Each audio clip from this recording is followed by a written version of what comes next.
ایک بادشاہ کی 7 بیٹیاں تھیں۔ ایک دن بادشاہ بہت خوش ہوتا ہے اور اپنی 7 بیٹیوں کو بلا کر پوچھتا ہے کہ میں تم سے ایک سوال پوچھوں گا، اگر اس کا جواب اچھا لگا تو میں تمہیں من چاہا انعام دوں گا۔ سب قطار میں کھڑی ہو جاؤ اور ایک ایک کر کے بتاؤ کہ تم کس کا دیا کھاتی ہو اور کس کا دیا پہنتی ہو۔ بادشاہ سے 6 بیٹیوں نے کہا، ابا حضور، ہم آپ کا دیا کھاتے ہیں اور آپ کا دیا پہنتے ہیں، اور آپ ہی کی وجہ سے ہماری یہ شان و شوکت ہے۔ یہ سن کر بادشاہ بہت خوش ہوا اور سب کو ان کی من پسند چیز دے دی۔ جب سب سے چھوٹی بیٹی کی باری آتی ہے تو اس نے کہا، میں اللہ کا دیا کھاتی ہوں اور اپنی قسمت کا پہنتی ہوں، اور یہ میرا نصیب ہے۔ بادشاہ یہ سنتے ہی آگ بگولا ہو گیا اور کہنے لگا، اے کم بخت، تو نے میری ناشکری کی ہے، تجھے اس کی سزا ضرور ملے گی۔ شہزادی نے کہا، جو حکم ابا حضور۔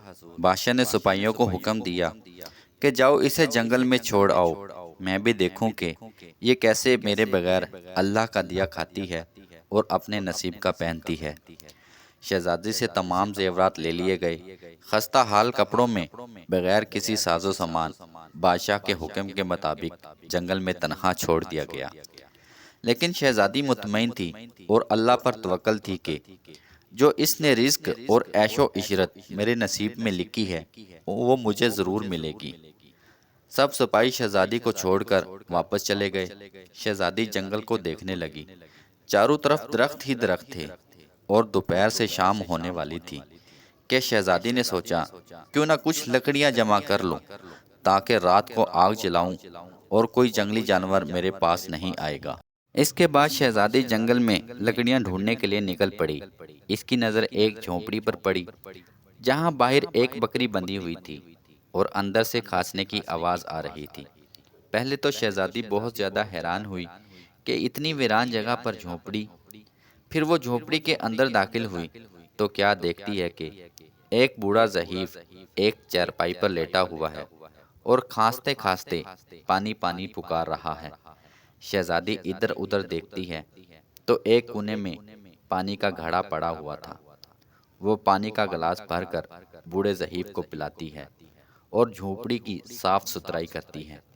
اتنے میں بوڑھا ضعیف شہزادی سے پوچھتا ہے کہ بیٹی، تم کون ہو اور اتنے بڑے جنگل میں تم اکیلی کیا کر رہی ہو؟ تب شہزادی نے پورا ماجرا بتایا کہ وہ یہاں کیسے پہنچی۔ اس کے بعد بوڑھا ضعیف اسے جھونپڑی میں رہنے کا بولتا ہے اور کہتا ہے کہ میں شہر میں کام کرتا ہوں اور صبح چلا جاؤں گا اور 8 دن کے بعد آؤں گا۔ تم یہیں رہو اور جھونپڑی میں کھانے کا سامان ہے، ندی پاس ہے، تم وہاں سے گھڑا بھر لیا کرنا۔ صبح کو بوڑھا ضعیف کام پر چلا جاتا ہے اور شہزادی یہاں اکیلی جھونپڑی میں صفائی کر کے بکری کا دودھ نکالتی ہے۔ آدھا اپنے لیے رکھ لیتی ہے اور آدھا باہر ایک کونے میں برتن رکھ کر اس میں ڈال دیتی ہے کہ رات کو کوئی جانور بھوکا یا پیاسا ہوگا تو پی لے گا، اور خود اندر آ کر سو جاتی ہے۔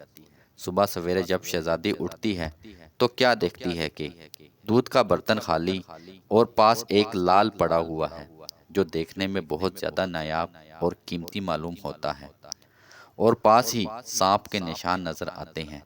تب شہزادی کو یاد آتا ہے کہ بچپن میں اس نے سنا تھا کہ کوئی نایاب سانپ جب خوش ہوتا ہے تو ایسا لال اگلتا ہے کہ جس کی قیمت ہیرے جوہرات سے بھی زیادہ مہنگی ہوتی ہے۔ شہزادی بہت زیادہ حیران ہوتی ہے اور دل میں بہت سوچتی ہے کہ شاید سانپ بھوکا تھا، اس لیے وہ دودھ پی کر خوشی میں لال چھوڑ کر چلا گیا۔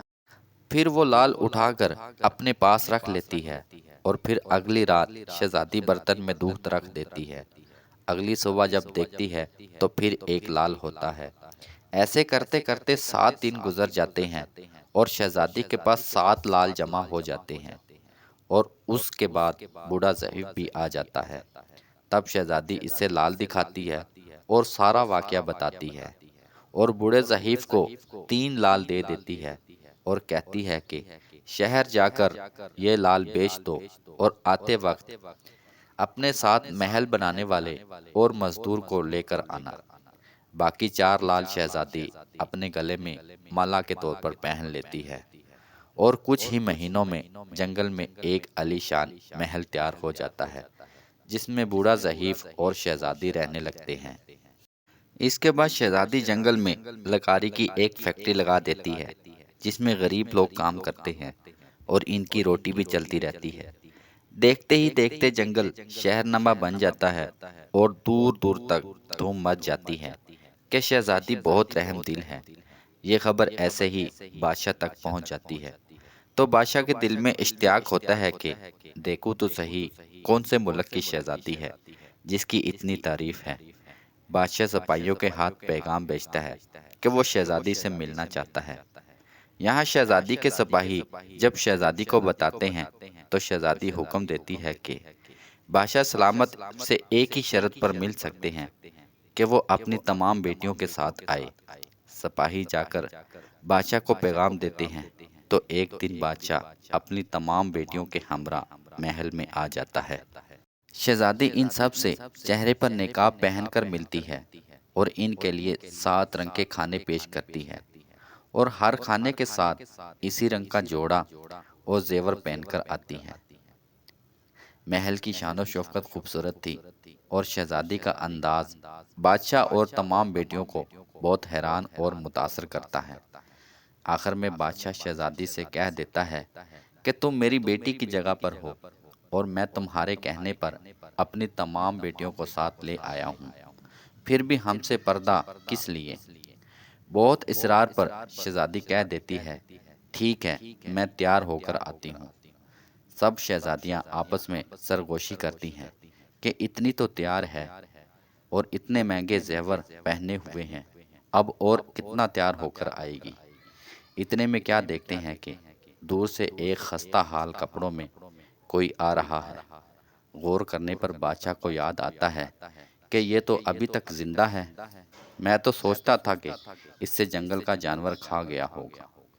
جب میں نے اپنے سپاہیوں کو اس کی خبر لینے بھیجا تھا، تب انہوں نے بتایا تھا کہ وہاں شہزادی کا کوئی نام و نشان نہیں ہے۔ تو یہ کیسے ممکن ہے؟ بادشاہ خوشی سے جھوم اٹھتا ہے اور کہتا ہے کہ شہزادی کو بلاؤ، میں تمہیں شہزادی سے آزاد کروا کر لے جاؤں گا، چاہے وہ تمہاری قیمت میں میری ساری بادشاہت مانگ لے۔ یہ سنتے ہی شہزادی بولتی ہے، نہیں ابا حضور، میں ہی وہی شہزادی ہوں۔ میں نہ کہتی تھی کہ میں اللہ کا دیا کھاتی ہوں اور اپنے نصیب کا پہنتی ہوں، بس اسی اللہ نے مجھے کہاں سے کہاں پہنچا دیا۔ آج میں آپ سے بھی زیادہ امیر ہوں۔